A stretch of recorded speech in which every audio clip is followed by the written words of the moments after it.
Welcome to The Ride, Life, Work, and Wealth podcast with your host, Kris Dureau. Years ago, Kris was a firefighter and a paramedic and witnessed many people not getting another tomorrow, and it shaped who he is now as a financial strategist. Kris doesn't just help people plan for a secure tomorrow, he helps them plan for a better today.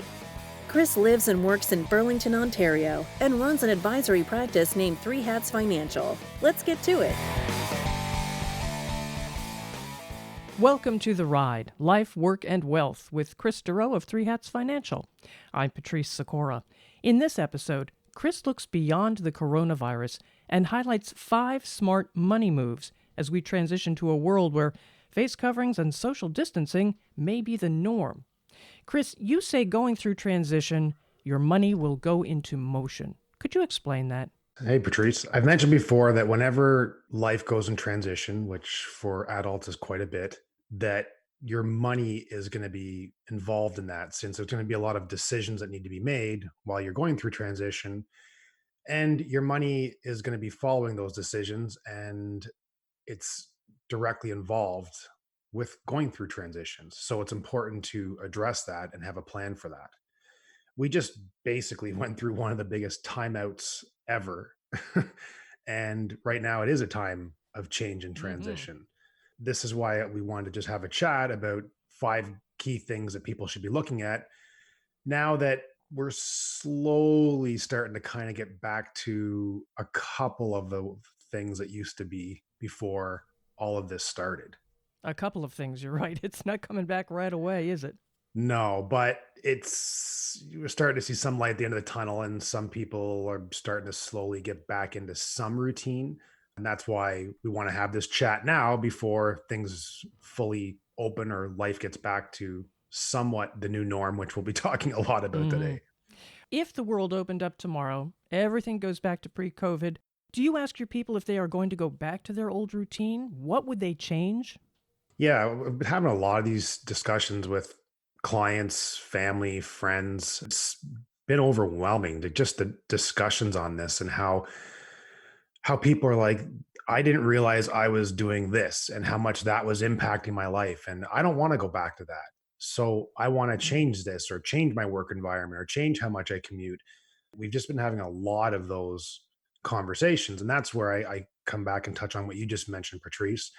If the world just changed the close sign and flipped it to open, are you just jumping back in, or do you want to change things? And if so, if you want to change things, you can't just throw it up in the air and say that. You actually have to have a bit of an action plan. And you have 2 exercises you like to take your clients through? Yeah. So right now, number one, out of all the 5 things we're going to go through today, number one, the first is figuring out what your new normal is going to be. If you just plan to go back to the exact same way it was, then obviously doesn't need to be a whole lot of discussion on this. But for some people, even if they want to go back to exactly how it was, they might not even have a choice depending on the work environment and everything else. But regardless, from a personal standpoint, what do they want to either cut out or change? And 2 exercises that we're running clients through right now to kind of assess this is, one is called our Return on Life Index exercise, where it just focuses on 10 key areas of an individual's life, such as, I'll just give you a couple examples, like your return on work, like your work environment, where you live, your achievement, current levels of achievement, relationships, health. So that's just to name a few.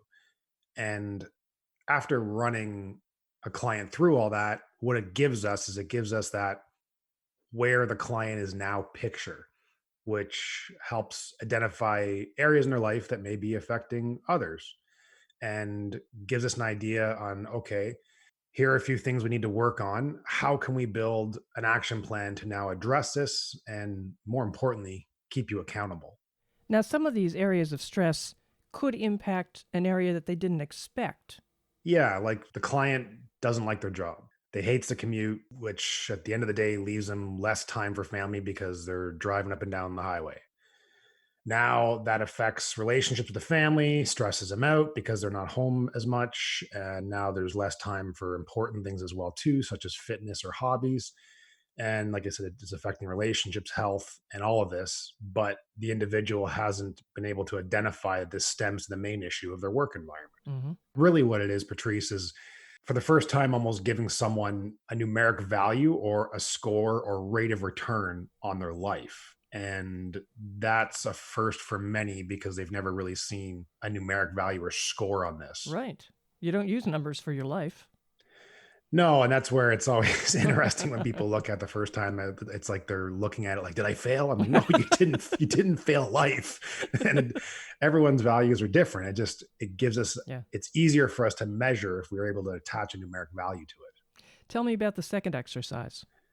The second exercise is called the financial lifeline. I actually did a full podcast just on that alone.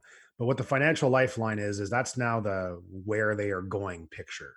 So it's basically a map we create together with them going through all kinds of transition and life events that may or may not come up.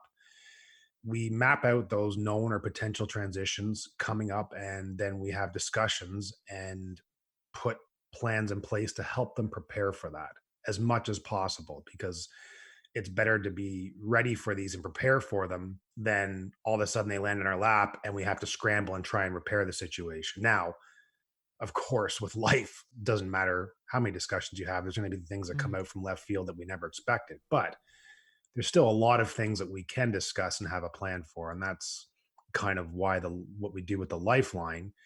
But why it's important right now is because people are making a lot of changes, and it's important for us to be having those discussions. Tell me about your story. My wife, Tina, and I, we've been having obviously a lot of discussions like many couples have been throughout this whole period. One thing we were discussing was, it's so funny because you get caught up in life, and even though you're kind of like, you know what, I don't know if this is definitely the right way to be going, you just get caught up into it and you almost get numb to it and you just keep just doing it. One of the things that we identify, like, okay, we got to make a change to, is the kids' sports. With the 3 kids that we have, we had minimum per week 15 sporting events. 15? 15. And that didn't include Teen and I doing anything. That's just the 3 kids. Oh, wow. We'd work, we'd fly home at night. Kids are home from school. Well, not even night, like right after school, 3:10, 4 around then. And we're both flying in from work. We're jamming food down their throats. We're packing hockey equipment, gymnastic equipment, figure skating, soccer equipment, all that stuff.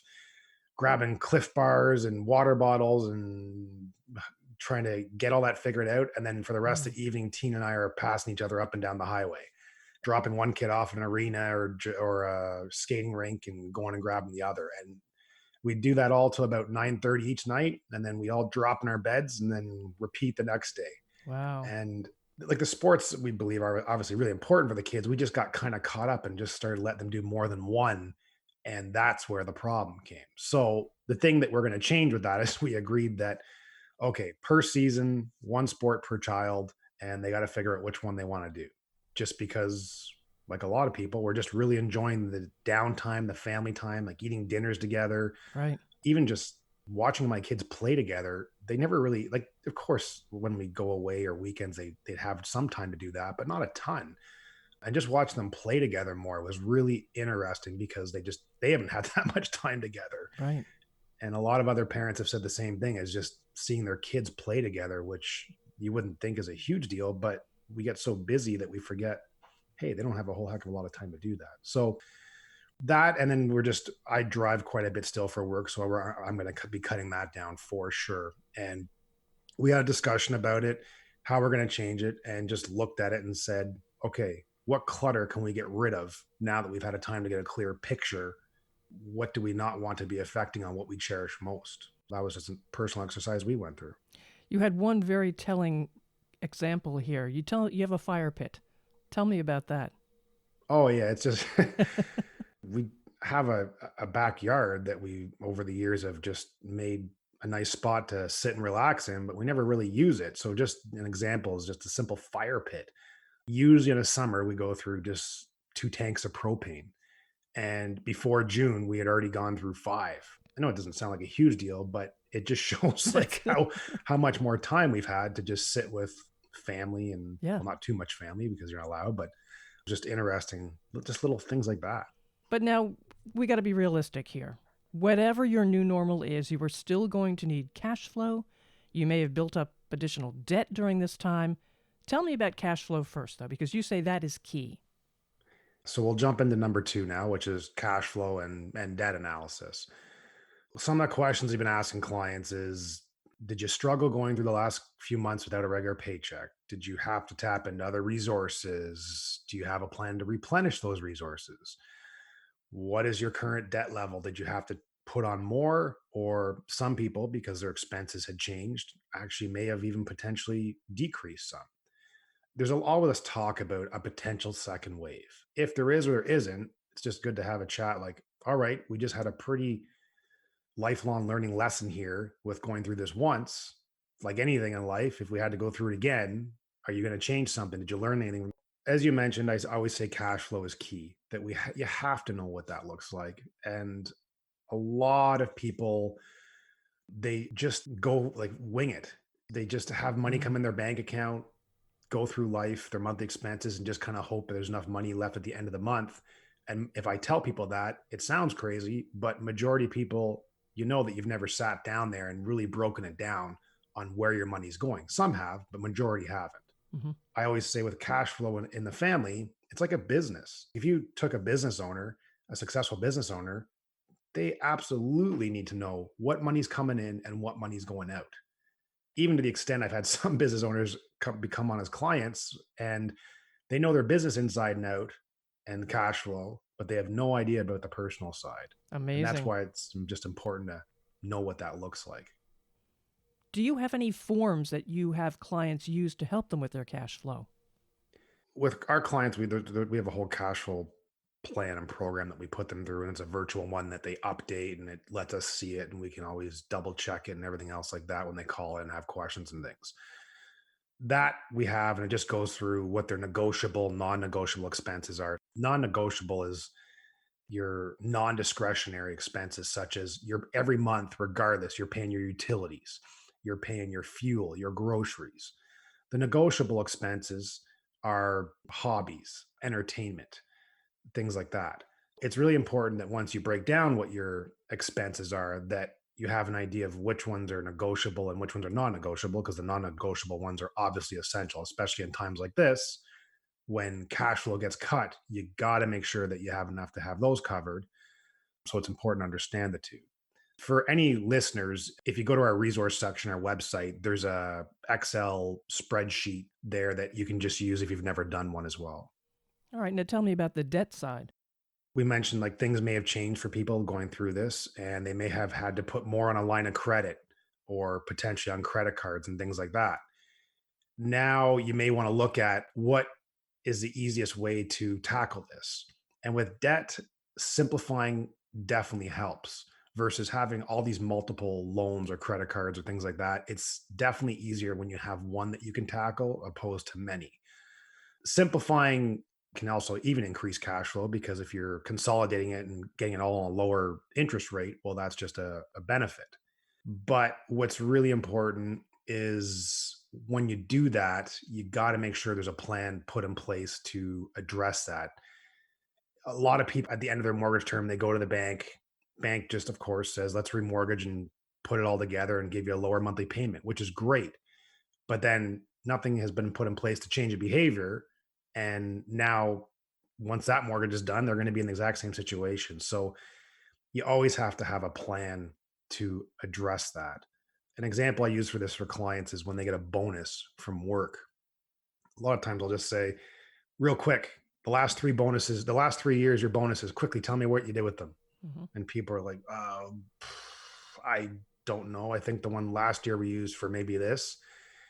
And with that, it's important. Like even bonuses that you have a plan for it, because if you just dump it in your bank account, it's just going to leak out. It's not going to change your life or change anything. It's just going to leak out and not really make a difference. Whereas if you have it earmarked for something such as paying down a portion of your line of credit or making an extra payment on your mortgage, or even for an experience like a family trip, that's good. That's great. At least you've earmarked to where that money is going. You mentioned refinancing, and with interest rates so low, I would think that would be a good option, but some people think it's going to cost them too much money. With simple refinancing, there's that common misconception that they have to break their mortgage and they're going to pay all these ridiculous fees to the bank to do that. It's not necessarily the case. You can blend your existing term in with a new term and kind of avoid that. Also, if you have a good mortgage broker, they can also determine if it's better to maybe break it and just tack the fee into the mortgage, but save you money because we're right now at rock bottom interest rates. So it's just another tool in the toolbox to be aware of and just have a discussion. Simple things with all of this has changed just as far as the appraisals being done on the houses now for your mortgages and the lawyer signing. It's all virtual. It's easier to get these opinions or options than you think. So it's just important for people to be aware of it. Well, the stock market dropped in March. We know that. It was more than enough to stress out investors. What do you say to clients going forward? That would be number three. Is I want to make sure I That's don't right. forget That's right. or shortchange listeners' number. No. Yeah. So horizon risk assessment, that was now the next area that you got to look at for your portfolio. So as you mentioned, Patrice, we just went through one of the quickest market drops ever. Markets have gone down over 20% before, but they just have never gone down that fast. Any market drop is going to be emotion, but when it plummets that fast, you're going to have a Mm-hmm. lot of people with a heck of a lot of mixed emotions. Definitely. With that, we're asking the clients, how did that make you feel? Did it make you anxious? Were you able to somewhat stay calm? Did you want to call me every second day? My clients are fantastic, and we've been spending quite a bit of time over this the last 2 years. So I actually didn't really get a whole bunch of calls, but I also still want to make sure they just didn't call because they felt like they were bugging me or something like that. I want to make sure, like, were you just trying to be too nice and not call me? Hmm. But let's have a discussion on that because I want to make sure that if it freaked you out, then we need to just make sure that you're still in the proper risk level and that your time horizon hasn't changed because maybe that was set up perfectly before all this has happened. And now there is some changes going through your mind and we need to revisit that. Why is it important for you to know your investment risk level? It's expectations. You need to know your portfolio, kind of how it's invested. Are you in a conservative, balance, or growth mandate? And what does that look like in bad years and in good years? Now, of Okay. course, nobody has a crystal ball, but for us, we take our clients through and say, this is how this portfolio reacted in 2008. Like before this, that was one of the The biggest, bad bigger years. drops we Yeah. had had. So we kept referencing back. This is what this portfolio looked in 2008. This is how much it went down. Here's what it did in the bad years. Here's what it did in the good years. This gives you roughly an idea of where that portfolio will fluctuate. Does that make you feel like you want to get a paper bag out and throw up because it's gone down too much? And if that's the case, you're reaching for a paper bag, you're in the wrong portfolio. We just want to make sure that they understand that. Over the years, more than one occasion, we've had new clients come in and it's be a couple in their 60s and they'll say, yeah, I don't really want much risk. I just want something that gets a bit better of a return over a GIC. And then I'll look at their portfolio and be like, you are in a growth mandate of close to 80% equity. And they're like, so is that good or bad? And I'm like, well, that is definitely not aligned of even close to what you're saying. So we need to make some changes now that you're a new client coming on. It sounds crazy, but like I said, I've had that happen more than one occasion. It's just really important for them to have an idea of what they're in so the expectations are clear. An example I'll use is I tell clients if you're in a conservative portfolio, you're in that because we've had a discussion on how much this can potentially go down in the risk level. That conservative portfolio is going to protect more on the downside of a bad market than a growth mandate. But that conservative portfolio is not going to hit you 15% returns year after year. That is like asking a Dodge Caravan to do 100 miles per hour, no problem down the highway. It's not built for that. That's what you've been driving the kids around in, right? Yeah, no, my wife has some weird thing with not wanting minivans. I don't know. Well, moving back to the Good thing. portfolios here. Yeah. Point 4, portfolio rebalancing. Tell me about this. The environment's changed. You have interest rates at rock bottom. The banks have said they're going to keep them there for however long it takes. Maybe the old ways of portfolio design is not what is needed going forward with the new normal. An example to keep it simple for clients is say that you had 60% of your money in equities and 40% of it in like fixed income. Mm-hmm. Well, that could have changed even though you didn't want it to, just because of the markets, meaning maybe now it's just 50-50, which isn't a bad thing, but you need to be aware of it. And now, are you okay with bit more of a conservative portfolio going forward? Or do you want to make sure that it just sits at that 60%? And then people might be like, well, I don't know. That's the advisor's job. Well, exactly. But you have to be having those discussions Right. so they can explain to you what that means now for the long term of the portfolio. You want people to know what they're invested in. Tell me about ESG, SRI, what they are, and why this has suddenly become a thing for investors. It's always important for people to know what they're invested in. Many clients, they don't necessarily want to know like every single individual company. Some do, majority don't. You should still have an idea of like what you're invested in as far as where you are globally and your allocation to a certain extent. Now, in regards to the ESG and SRI, what that's social responsible investing, or ESG is environmental, social, and governance. Right. Over the last few years, this area has really been picking up steam. We've been getting clients on a regular basis asking about this, but I really noticed actually more people asking around these in the last few months, just because there's a lot of talk about how the environment has changed just with everyone being timed out. Right. If you just Google cities before and after the lockdown, it's incredible how you see how much clearer the pictures of these cities are because the smog and just pollution has just dropped obviously dramatically. This has caused a lot more people to just, I guess, be interested in this, which I'll be honest, I wasn't expecting that. This is why I wanted to just mention this podcast because we are getting quite a few more people asking about this. And it is important to know what you're invested in because when we have these deep conversations with people, I've even noticed over the years, they're so in line with their personal values. They know what they want. They donate to charities, they volunteer, they recycle. They'll talk about how they're worried about the environment for their children or grandchildren. But then they have absolutely no idea what they're invested in. Or when they Mm-hmm. first set up their portfolio, it was, I don't know, here's my money, just get me a return. But they could be invested in companies that are completely opposite of their personal values. I just mentioned some examples of. That's where I mentioned that you really kind of want to have an idea of if those values are really strong to you on the personal side, that you make sure that your money isn't doing the opposite of that. And that's where the ESG and SRI, social responsible investing funds come in. Kris, you have a story related to this. Tell me about it.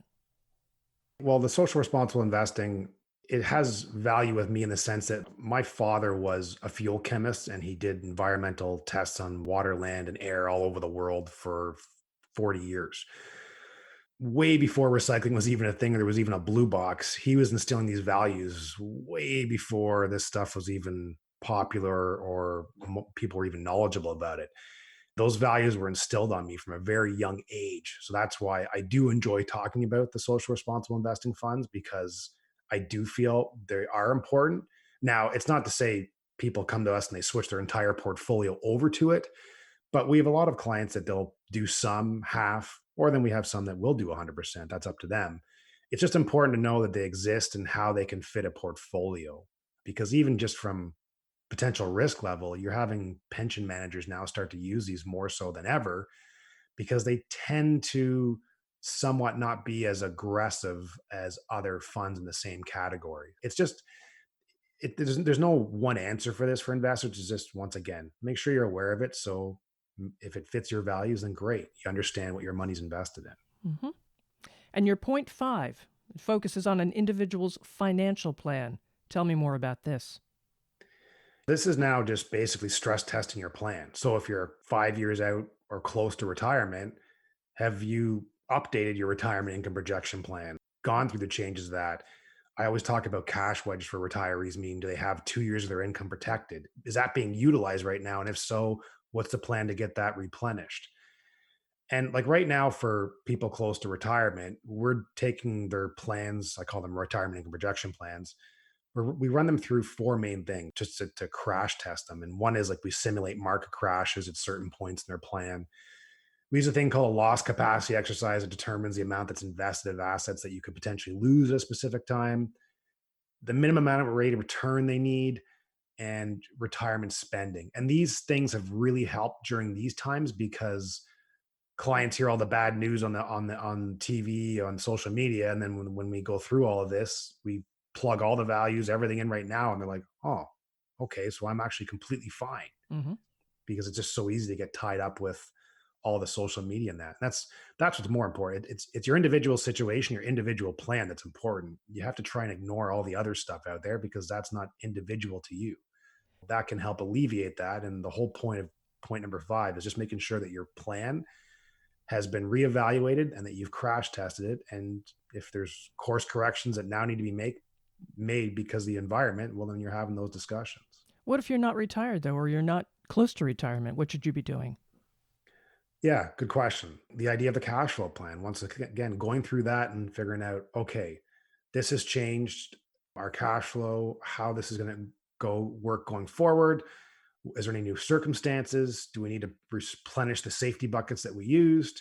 Everyone's heard of, well, potentially everyone's heard of paying themselves first, which means you're getting your paycheck and you're taking money right off the top and putting that into savings or investments or other vehicles before the money just gets commingled in your checking account and gets spent over the month. Right.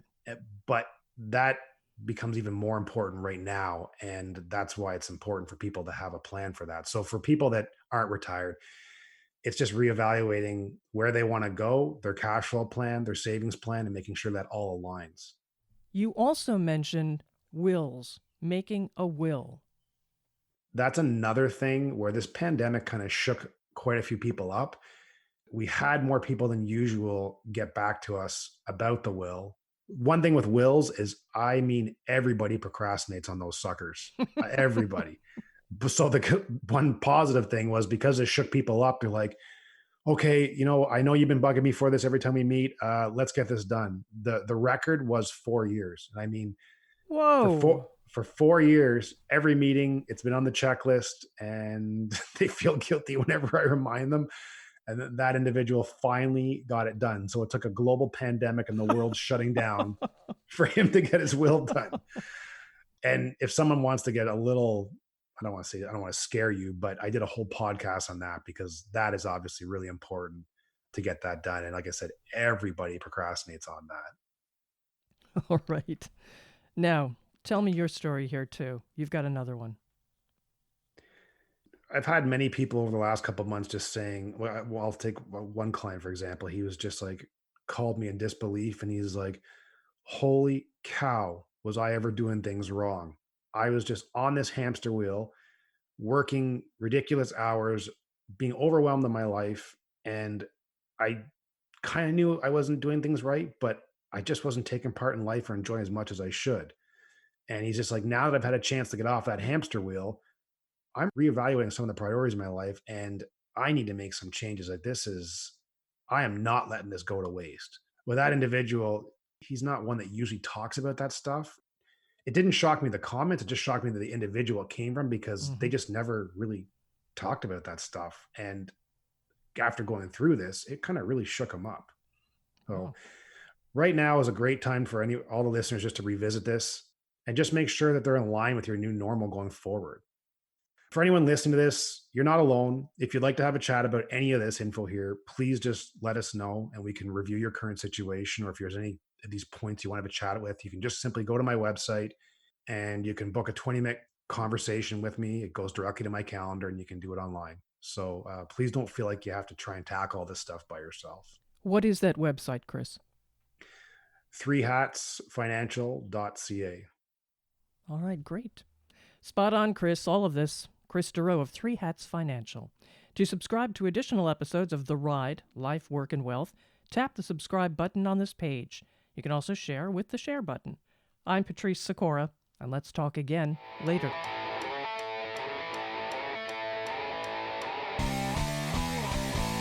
Thank you for listening to The Ride, Life, Work, and Wealth podcast. Click the subscribe button below to be notified when new episodes become available. All comments are of a general nature and should not be relied upon as individual advice. The views and opinions expressed in this commentary may not necessarily reflect those of IPC Investment Corporation. While every attempt is made to ensure accuracy, facts and figures are not guaranteed. The content is not intended to be a substitute for professional investing advice.